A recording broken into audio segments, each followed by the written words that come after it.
Hey there. All right, you made it to the couples subtle energy mechanics intro video.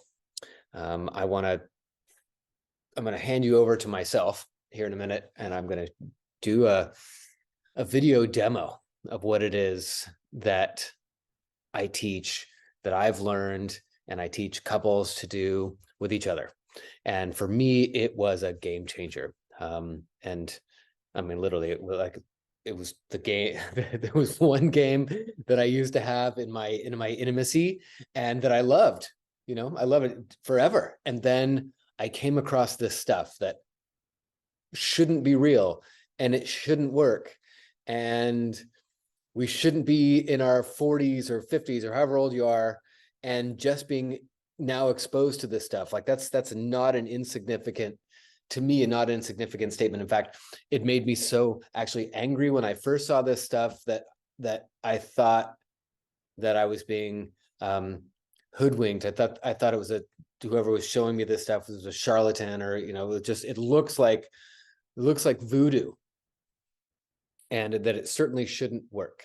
And for me, it actually turns out I've been doing it now for 15 years, and I've got 50,000 client sessions, and it certainly does work, and it doesn't require belief. Like, we've had people that are complete non-believers, but because it's the way we're designed,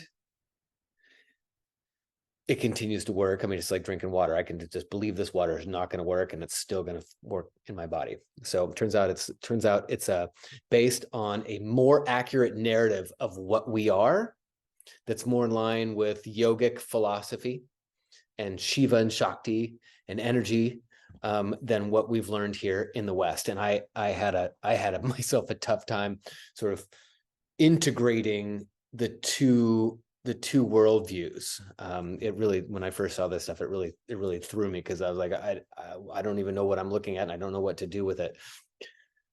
So that being said, that's what we're gonna do here in a minute, is hand you off to myself. I'm going to show you some demonstration. And yes, I've had a lot of time doing this stuff.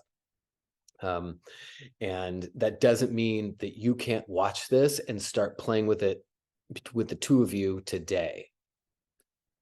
Just watch what I'm doing, and be like, I'm going to figure this out. Because that's actually what I did. I paid a lot of money and a lot of different coaches to teach me, but I really was like, I was paying very close attention to, like, when other people were working, I was just like really tracking what is it they're doing. So I think just with watching these videos, you could get quite a ways in learning this stuff. But why would you want to learn this stuff? Well, it needs to answer some kind of issue, some kind of problem. So I want to answer a couple of questions right off the bat. First being like, what am I selling? If I were in your position, I'd be like, well, what's he selling? How much is it going to cost? And blah, blah, blah, blah. So what I'm going to promise here is that in this video, I'm not going to pitch you on anything. I'm not going to pitch you and try to sell you anything. Even when I say, if you're really interested in this work, then get on a phone call with me and we'll have a conversation. That's not going to be a pitch either. I'm going to promise to not pitch you on my coaching or on a course or anything else that costs you money on that phone conversation. For me to stay in integrity with this work, it's been such a mind-blowing game changer for me, that the information just needs to get out there. And so that's a lot of what I'm doing, is just getting it out there. And then some people, a small group of people, are like, oh, I really want to get this stuff. And in that case, we can have a conversation around what it looks like to work together, whether it's one-on-one or an online course or a weekend workshop, something like that, because I do those things. But I won't pitch any of those things in a conversation that we have after you've watched this video. If you still want to have a conversation about working with me and what that would look like, we can have a separate conversation after that first. So that's what my ask is going to be at the very end. So now you know what it is that if you like this stuff and you're compelled and you want to know more, shoot me an email. We'll get on a conversation, and we'll figure out what's going on and whether this work might address what's going on. And what's going on usually is a wall. There's a wall between the two of you, and you've tried a whole bunch of things. Maybe the two of you don't agree that there's a wall. Maybe one person thinks there's a wall and the other person thinks everything's fine. Or you both recognize there's a wall, but one person thinks it's because of this and the other person thinks it's because of something else. And you don't agree on why. And since you don't agree on why, you can't really come together on what to do about it. Okay. In my experience, many of these walls have to do with kind of just a confusion around what we really are, and that you'll see more of in the video here. And that was my case. Like when I first saw this, I was like, I don't know what I'm looking at. I don't know. Looks like Star Wars or Obi-Wan Kenobi and Harry Potter stuff. So, I mean, what I can say is it's real. It's real. For me, real means it was reproducible, and it's been reproducible now for years, and which means it's reverse engineerable, which means science is coming and going to be able to, because we can reproduce it, science can study it, and so it's just a matter of time. I'm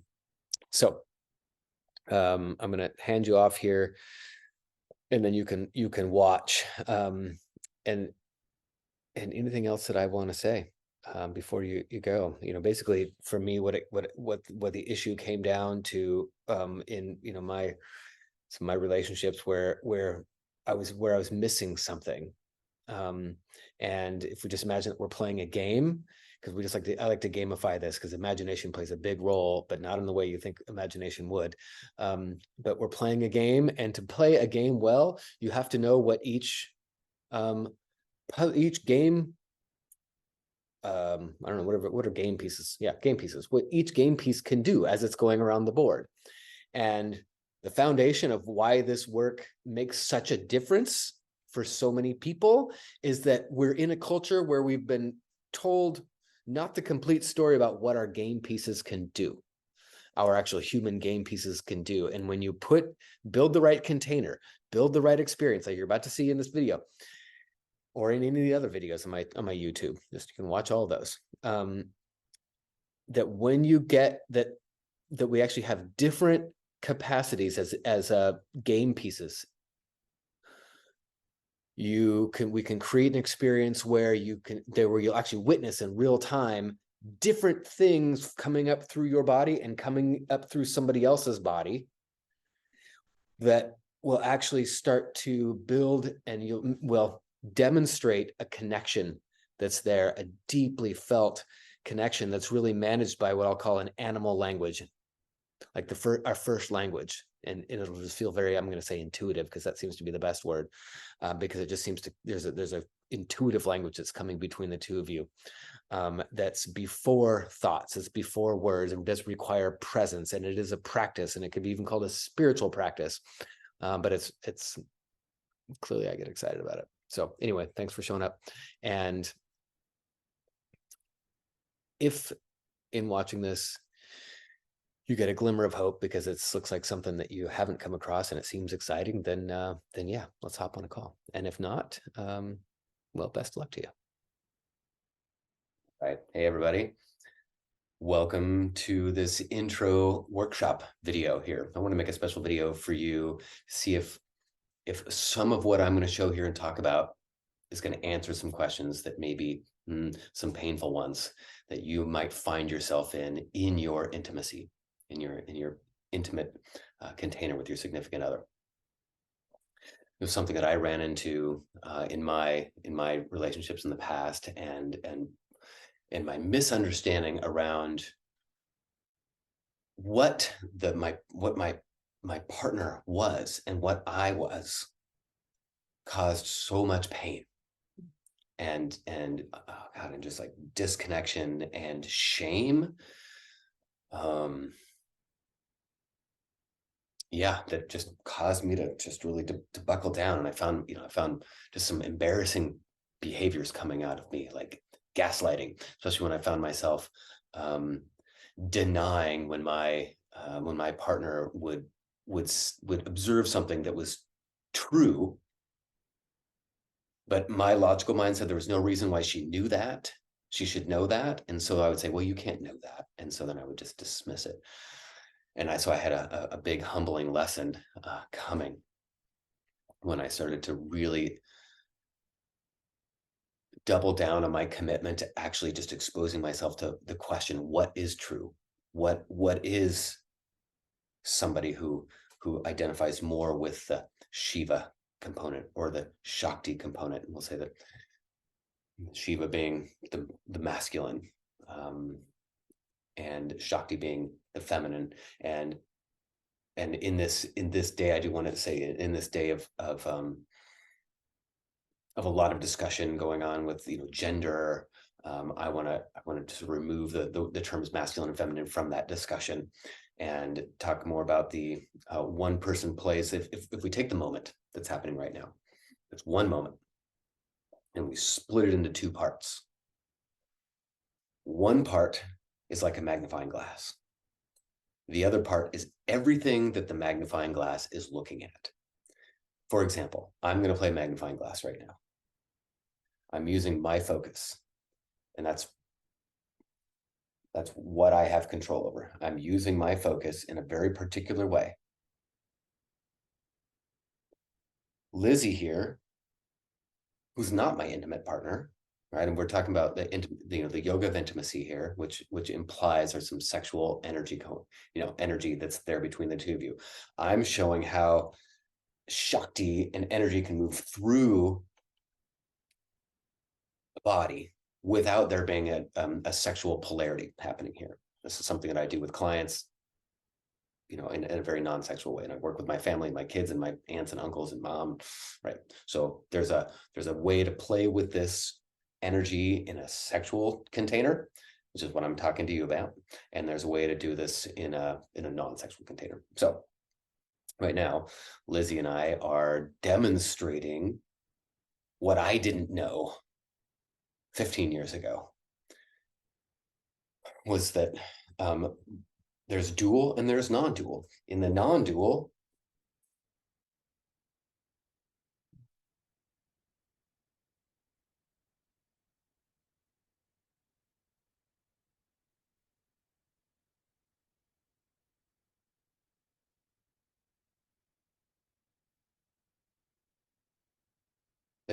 I do something with my focus that I take myself out and become everything.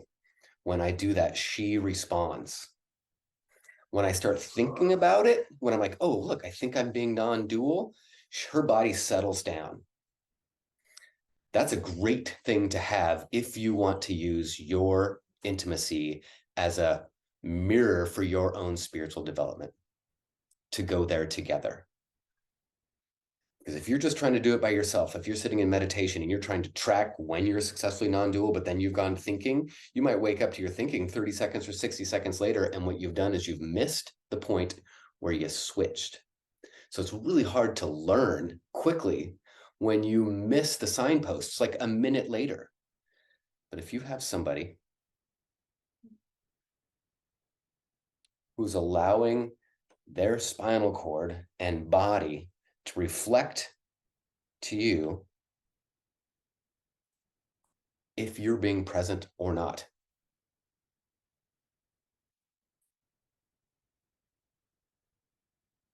Am I actually showing up in my heart?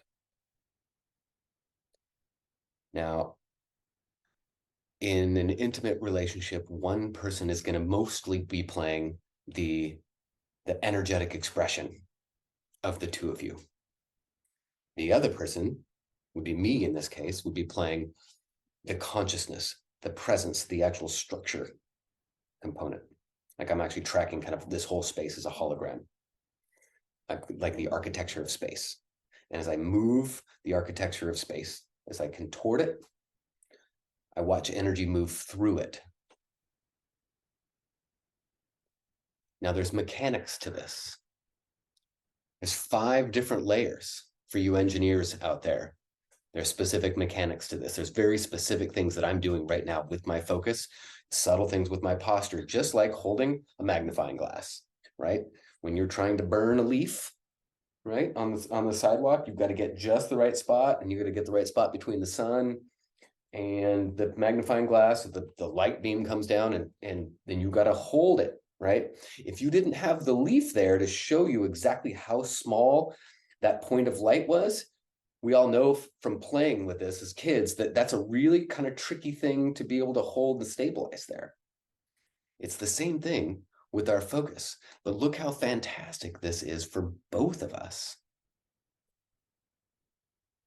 Lizzie here is so sensitive to everything that she needs a partner who is very aware of what he or she is doing, or they, with their focus, with their consciousness, because her body is constantly responding to it. She'll know before I will when I'm out of integrity. Her body knows immediately because it's non-dual reflecting what I'm doing.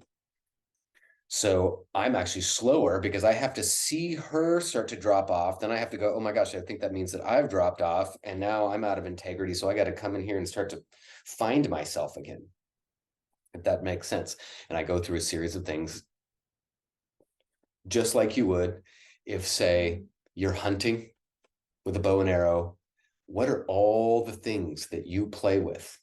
Posture, shoulder, eye focus, breathing, angulation of fingers and wrist, spatial awareness out here. What am I doing with my toes? The relationship between my pelvis and my heart, my belly, my throat, my chin. All of these things are required to attend to when you get to that level, that advanced level that you may be playing with at whatever sport or hobby you're already really good at. If you resonate more, if you identify more with the consciousness, what I was calling the masculine, right? The Shiva, the focus, then you might play golf or football or basketball or hunt. And notice all of those things I just listed, they all do the same thing. They put a ball in a hole. Ball in a hole. And the way to assess, say I'm looking at golf, I'm looking a couple hundred yards down, and my whole body has to track where that hole is. And then I do my thing. I don't look at the hole anymore because my whole body needs to be connecting with everything. That's our masculine bliss, is when we actually have feedback from the real world that we are not only centered, but improving in our ability to put ball in hole, which tells us that we're connecting with everything. Now the pain. How many times I've heard from, well, both sexes, or maybe all the sexes, but I think the people that have come, that have talked to me in my workshops over the years have been, men and women. But the ones that are coming to mind right now are the women saying, can you just tell my guy what you just said, that I'm not actually what he thinks I am. I'm not whatever he thinks of as a woman or as a wife. I'm not that. I'm this actual sensitive, deeply feeling, deeply tracking being that is feeling our disconnection.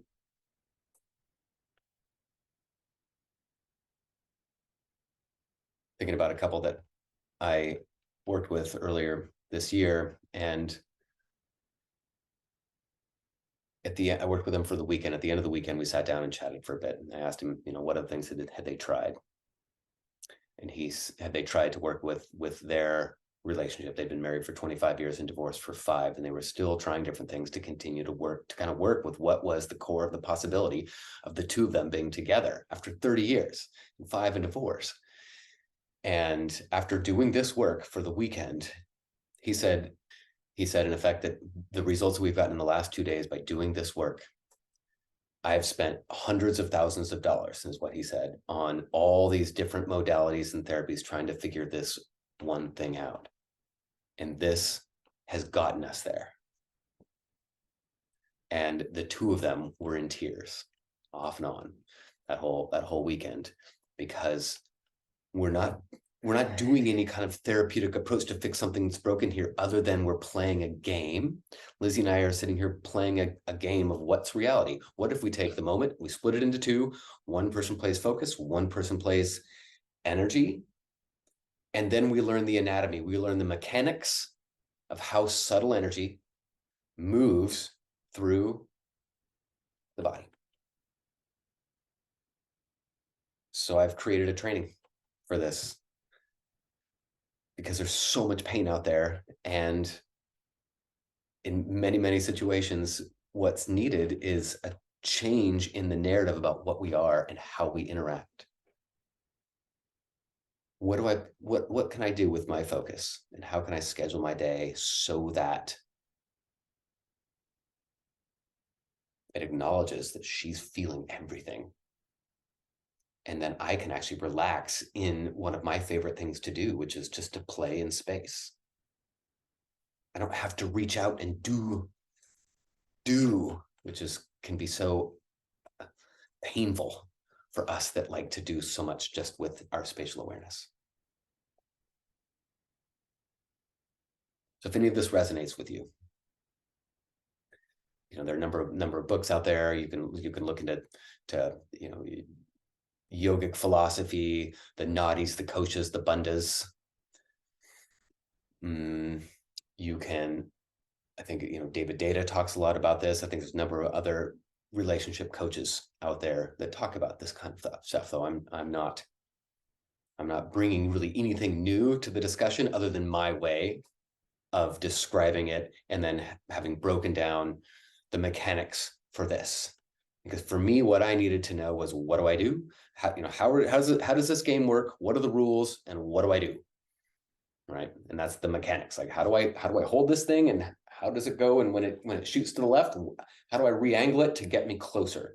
And that's how I put together this training for the male half, or that the half that identifies more with Shiva, the consciousness, specific things to do that way. And there's a different set of things that somebody like Lizzie here would do that would support the softening of her internal defense patterns, her internal panic, her internal trauma, her internal tension, so that the subtle energy can actually express itself through a body that would otherwise be so locked down and inflamed that you couldn't see a thing.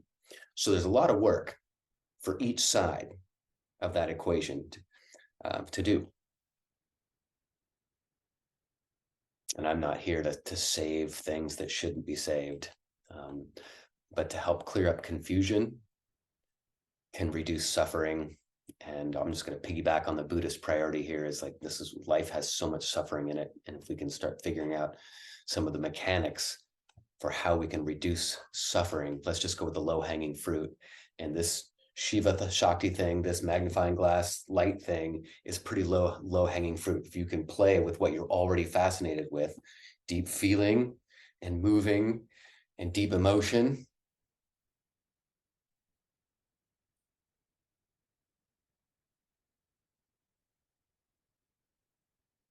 presence and consciousness, and you can find your way, maybe together, then, and I can help you, reach out. I'm happy to have a conversation. And thanks, Lizzie. You're welcome. All right. So there it is. There's one exposure to it anyway, to it being what this work looks like with this subtle energy. That's what I call that, what I call it, I think that's what it's called, is the energies that moves up and down through the spine, to the spinal region, that is. Subtle energy, and I call it subtle energy mechanics, because there's mechanics for how it's working. When you saw my hand move and her spine was moving right along with it, there's mechanical reason why that's happening. And when you'd see my hand move, but she didn't respond much, or she responded a little bit late, or she responded early and then my hand came along, there's reasons why all of that happened as well. And so that's some of the how of this work that we go into in my courses, but other people teach this stuff as well. But there's, to circle back around to like that, I wouldn't really give much of a rip about this stuff if it didn't produce just a real settling of an anxiety. And that's a lot of what it did for me. Was for me personally, I struggled with a lot of anxiety and a lot of fear and a lot of internal panic, in childhood, and then into adulthood, and some of that being from my own childhood traumas, and then also from me not designing some of my adult life very well, in terms of like, when is it time to have kids, and when is it time to decide to make money, and when about the house, and and I just didn't order those things very well. So I did have a lot of anxiety and tried a bunch of different things. And in terms of like me actually being able to completely stop and put life down and just feel in the moment what it felt like to be me, and to be able to do that next to my next to my significant other. I mean, that was that was just the biggest, where we could actually be there as the wall went down, and really be able to feel across space and feel each other without me having to like do something with my focus to make some kind of weird wave go up and down through her spine. It's really just being able to, some of the mechanics about me learning how to come in, and there were things that I could do with my focus and my posture and paying attention to breath that not only allowed me to find my way in here, but to find my way into the container that was between my significant other and me. And yeah, it's been a huge game changer for me, and for many others. So again, if you want to have a conversation about this because it feels like something that you'd like to explore, and it might answer, relieve some of the tension around that wall that's there, either between you and yourself, or you and your significant other, then I'm happy to hop on a call and chat about it with you. All right.